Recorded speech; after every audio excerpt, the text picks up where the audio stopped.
2 ദിവസം മുന്നേ നഴ്സറിയിൽ നിന്ന് ഞാൻ ബോഗൻവില്ല വാങ്ങിയിട്ടുണ്ടായിരുന്നു കേട്ടോ. അതിൻ്റെ കൂട്ടത്തിൽ തന്നെ ഒരു മുന്തിരിത്തൈയും വാങ്ങിയിട്ടുണ്ടായിരുന്നു. മുന്നേ സനുള്ളപ്പോൾ വാങ്ങിയതാണ്. നല്ല രീതിയിൽ വന്നതുമായിരുന്നു കേട്ടോ. പക്ഷേ പിന്നെ എപ്പോഴോ അതും ഇങ്ങനെ ശ്രദ്ധിക്കാണ്ടോ അങ്ങനെ വാടിപ്പോയി. അപ്പോൾ ഞാൻ ഇത് മേടിച്ച് അന്ന് അതുപോലെ വെച്ചതാണ്. പിന്നെ അച്ഛൻ ആടെ സെറ്റ് ചെയ്ത് അത് ചെടിത്തോട്ടത്തി അമ്മയുടെ ചെടിത്തോട്ടത്തിൽ തന്നെ കുഴിച്ചിട്ടിട്ടുണ്ട് കേട്ടോ. അങ്ങനെ രാവിലെ പുട്ട് കണ്ടപ്പോൾ ചോദിച്ചു ബീഫ് വാങ്ങിയാലോ, അമ്മേനെ പുട്ട് ഉണ്ടാക്കുന്നുണ്ടായിരുന്നു. അപ്പോൾ അതിൻ്റെ ഒരു കെട്ടപ്പോൾ ചോദിച്ചു ബീഫ് കൂടി ആക്കാമെന്ന് വെച്ചിട്ട് അങ്ങനെ രാവിലെ ഇറങ്ങിയതാ കേട്ടോ.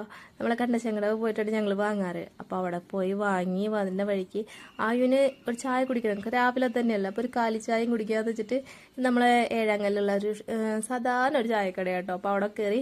അപ്പോൾ അവിടെ ചെന്നപ്പോൾ ചായ വേണ്ട, ഒരു ബൂസ്റ്റ് വേണം എന്ന് പറഞ്ഞിട്ട് ബൂസ്റ്റും എന്തോ റൊട്ടിയോ അങ്ങനെ എന്തോ വാങ്ങി ലൈറ്റായിട്ട് ഞങ്ങളവിടെ ഫുഡൊക്കെ കഴിച്ചതിന് ശേഷം അവിടെ ഐസ്ക്രീം ഇരിക്കുന്നുണ്ടോ. അപ്പോൾ അതും കൂടി വേണമെന്ന് പറഞ്ഞിട്ട് 3 അതും വാങ്ങി നേരെ നമ്മൾ വീട്ടിൽ വന്നിട്ടുണ്ട്. ബാക്കി വിശേഷങ്ങൾ ഇതുവരെ ഉച്ചവരെയുള്ള വിശേഷങ്ങൾ ഇത്രയൊക്കെ തന്നെ ഉള്ളൂ കേട്ടോ. ഇവിടെ വന്നപ്പോൾ കുഞ്ഞിപ്പെണ്ണ് അവിടെ അച്ചാച്ചനായിട്ട് നടക്കണ്ടായിരുന്നു മുറ്റത്ത്. അങ്ങനെ കുഞ്ഞിപ്പെണ്ണിന് ഒരെണ്ണം